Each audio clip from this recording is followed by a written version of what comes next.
Hello, hello. Welcome to the Sober Bartender podcast, the show where we recover from life. I'm your host, Brandy Kelly. Today's been a pretty good day. I just want to pat myself on the back for canceling the gym. And that sounds opposite. That sounds like the opposite of what we want to commend ourselves for. But in budgeting and in the finance department, it really made sense. I joined the gym a few months ago with these big plans of all these, workouts that I was going to do. I have a background in fitness, and I do find the gym to be one of my happy places, but I also find myself extremely busy and tired from working a physical job. So while I had the intention of using this membership, it wasn't getting used. So it was a monthly expense that was completely unnecessary. So at the gentle prodding of my husband, I really had to analyze. And so I was like, I was productive and also very restful today. So I got up and I just did all the things. I got dog food before it was out. High five myself for that, because there's nothing more annoying than waking up in the morning and going to feed the dogs and realizing that I have to drive across town to grab dog food. But those are things that I still let happen every so often. And this time I saved myself that trouble. I planned a loop. I got the dog food. I went to the gym. I canceled the membership and I felt really good about it. The guy was like, "Why are you canceling?" I said, "Because as you can see, I do not use this membership," and no questions were asked. And then I fixed something on my phone, like my phone has been messed up for a little bit. And then I went and I got a couple of weights for the price of what I pay for my monthly gym membership, and happily brought them home. And I feel like that's more realistic. I feel like having the things here and giving myself the ability to do the things in the moment is much more feasible for my life right now than getting dressed, getting in the car, driving to the gym. My energy kind of comes and goes because, like I said, I work a very physical job. I'm on my feet for anywhere from 8 to 14 hours a day. And the last thing that I want to go and do is fill my cup by pouring physical energy out in a gym setting. So anyway, I just wanted to share that little win because I'm proud of myself. Today I actually want to talk about equanimity. I've heard the word, but I came in contact with it in a meeting last night. And as with pretty much every meeting I go to, it was exactly what I needed to hear and I needed to investigate further upon. So many of you may know what equanimity is, but I kind of had to dig into what that means to me. So the dictionary definition means mental calmness, composure, and evenness of temper, especially in difficult situations. So whether you're in recovery or not, whether you have struggled with sobriety or not, we all find ourselves in difficult situations. Absolutely. But I do feel that as time goes on, this is something that I am able to practice. And it's something that I can nurture And in the Recovery Dharma book, it says that it is the result of generosity, loving kindness, and forgiveness. And that makes sense, is not having such a harsh idea of what something should be, what I should be, or what others should be, or what a situation outside of my control should be. Then I get to practice just being in the moment, and then things get to just be what they are. It says it is giving in to what is, not giving up. So it's an attitude of radical acceptance, not indifference. So I'm going to read just a little bit of what I read last night, because this is what got my wheels turning. It says generosity, compassion, loving kindness, and forgiveness allow us to experience equanimity as we face pain and discomfort both in ourselves and others. Equanimity is the fourth of the heart practices. During our addictions, we often responded to situations that caused us anger, fear, or resentment with a craving that the situations be different. That sounds familiar to me. We gave up and surrendered to the negative experience of life. Equanimity does not mean giving up. It is more a quality of giving in. It is finding peace exactly where we are, regardless of external circumstances. Equanimity allows us to be right in the middle of things, to understand and accept things as they are without needing to escape. Something I talk about often, the constant desire to change the way I think and feel. Equanimity is the opposite of that. When we gave up, we said, I don't care what happens. Equanimity, on the other hand, is being able to say, I can be present for this. It's the acceptance that while there are some things we cannot change, we still have the power over how we respond to them. While we don't always have control over our thoughts and feelings, we do have power over how we feed them. Like, I read this last night, and my little mind and heart and spirit were just like, pew, pew, pew, like all these little ahas were going off, because in my early recovery, in 12-step recovery, I read Acceptance is the Answer on page 417 of the big book, and that saved me in so many situations. That was my go-to, and here it is coming up again, of basically what I hear from it is what it is. And I have always hated that statement, because it just feels so uncaring and cold. But equanimity is saying it is what it is, and that's okay. So that's an attitude of radical acceptance. That's not having an attachment to an outcome.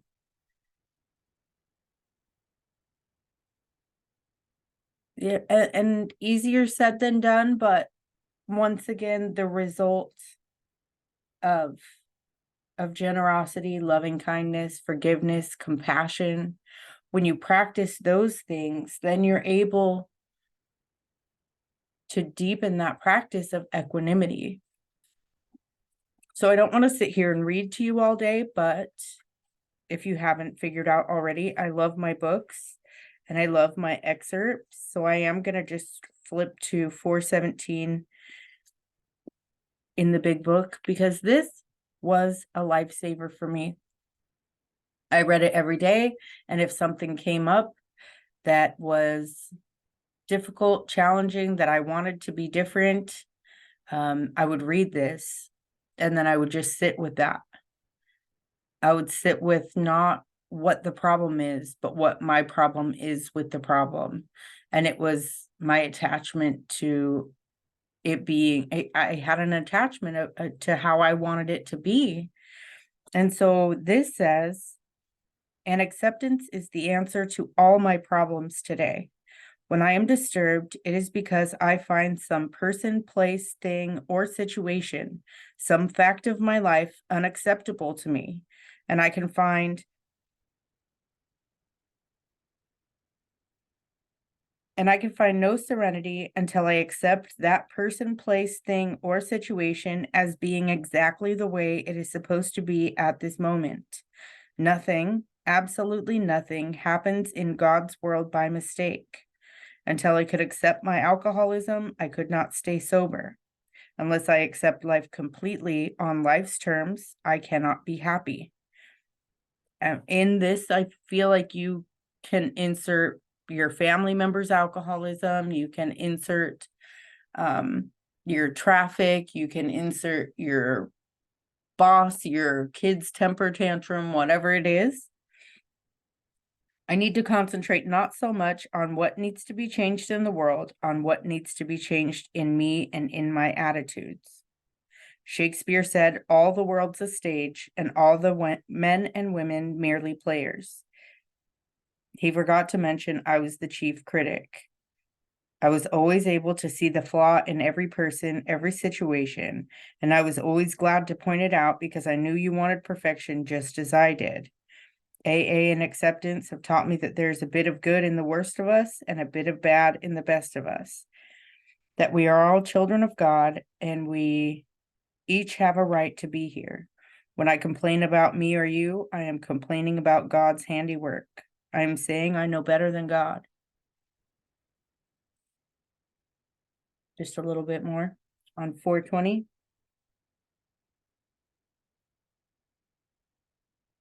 Perhaps the best thing of all is for me to remember that my serenity is inversely proportional to my expectations. The higher my expectations of Max, who's the wife of the person writing this, and other people, the higher my expectations of them are, the lower my serenity. I can watch my serenity level rise when I discard my expectations, but then my rights try to move in, and they too can force my serenity level down. I have to discard my rights as well as my expectations by asking myself, how important is it really? How important is it compared to my serenity, my emotional sobriety? And when I place more value on my serenity and sobriety than on anything else, I can maintain them at a higher level, at least for the time being. I must keep my magic, magnifying mind on my acceptance and off my expectations, for my serenity is directly proportional to my level of acceptance. When I remember this, I can see I've never had it so good.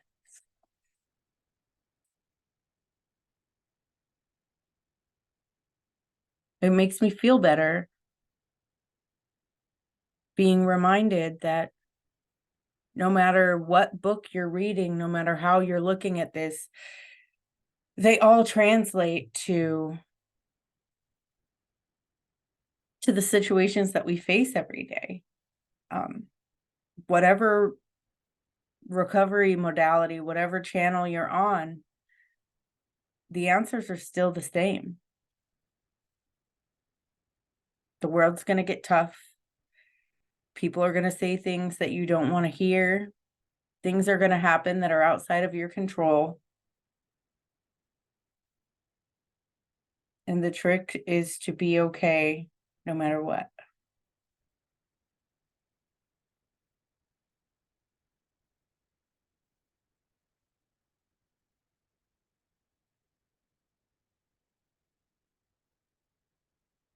So I don't do this perfectly. It's not always pretty, but I love the practice of it. I love the reminder of it. It's something I do often, and a friend brought it up last night, and she said that that's a tool that she used, is like zooming out meditation, to where, you sit in your body and then you zoom out from the situation, and then you zoom farther out and you zoom farther out.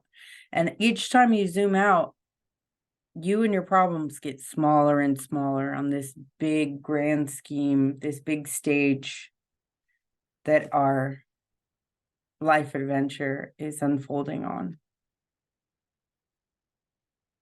When you stop taking yourself so seriously, when you stop, I mean, there is a time to be serious, but when you take yourself too seriously, then you become too rigid, you become too critical. You forget that it's all a dance. Like we're all just learning and growing. And like Ram Dass says, we're all just walking each other home. If you don't like the way you're walking, try skipping, try jogging backwards. That makes sense in my brain. I don't know if it does to yours, but you get to decide, is this a stroll? Is it a sprint? Like, what do you want your walk to look like?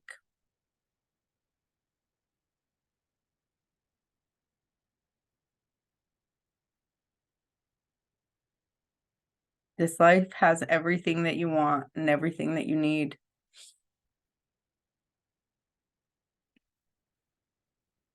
It's all here for us.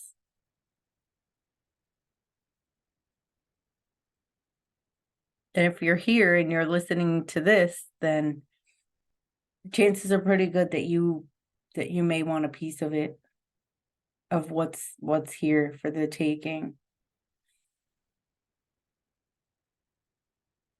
The thing that comes up so often, I mean, on a daily basis in just interacting with other humans, is perspective.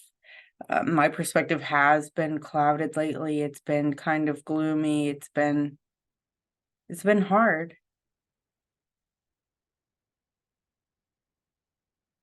But I can actively choose love. I can choose to see things through the eyes of love.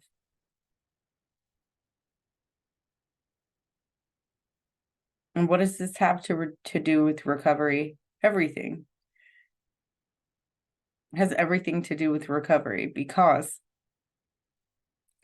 if I feel justified in my doom and gloom, if I feel justified in negativity, if I can rationalize why it doesn't make sense for me to choose love and to live in fear or to live in anger or resentment, I mean, that's the experience that I'm going to receive. And that's what I'm telling the universe. That's what I'm telling God I want more of. And that's not the case. Choosing to see life through the eyes of love. And I've been called toxically positive. And I really questioned myself on that. Like, am I too positive? And I don't believe so, because it's not rose-colored glasses. Silver linings maybe, but not rose-colored glasses. Everything doesn't have to be shiny and bright, but things can be what they are, and I can be okay with that. So I think that was practicing that equanimity before I was even aware that that's what I was doing. I was just accepting every situation as it is and then choosing to go forward regardless of what is going on outside of me.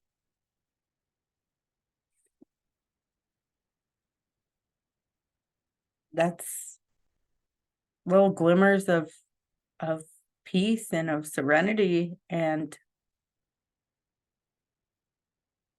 the way I want to live my life. Those are the practices that I definitely want to practice.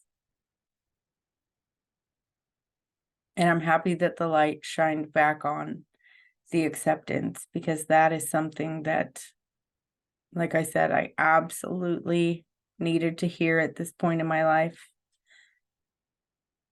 with the situations that are going on that are out of my control, that I would absolutely like to be different.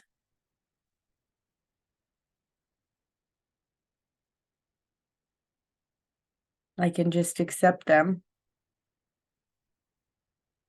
and be okay that they're there. And that doesn't mean that I'm choosing them, and that doesn't mean I'm painting them in a positive light, but it means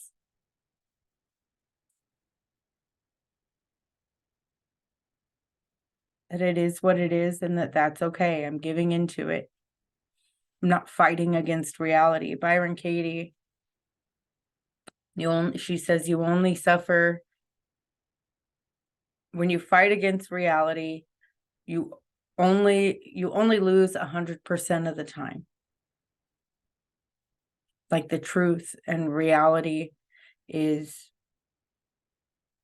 that's part of God. That's just part of our vibrational isness. So that's all I've got for you today. I just wanted to share. I urge you to dive into the practice and concept of equanimity and radical acceptance, and think about what that means to you and where that could really benefit your life. What situations are you facing that you could possibly ease your suffering and hurt a bit less and have a little more peace if you could let something be what it is and remove your attachment to wanting it to be something else.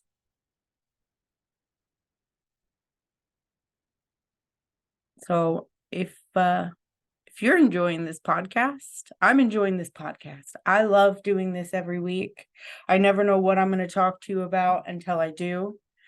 And I hope you're enjoying it. If you are, and you are listening on Apple or iTunes or Spotify or YouTube, please take time to rate, review, follow, subscribe. If you really enjoy it, some of you already do this, please feel free to share this. The more people, that this reaches, the better. It's just sharing a message of love, and we never know who needs to hear it or what they're going through. So please share. I thank you guys so much for listening and for showing up every week. For those of you that are new, we are here. We talk about recovery from life. There are different sobriety recovery topics.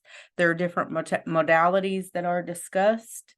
But it's all based on my experience and things I've learned and am learning currently. So if you ever have a topic that you would like discussed or need some guidance on something, please feel free to reach out to me on Facebook. There is the Sober Bartender Facebook group, or you can just message me, Brandy Kelly, on Facebook or on Instagram at the Sober Bartender Podcast, and then also on YouTube, the Sober Bartender. I thank you so much for listening, and I will talk to you next Wednesday. Take care, guys.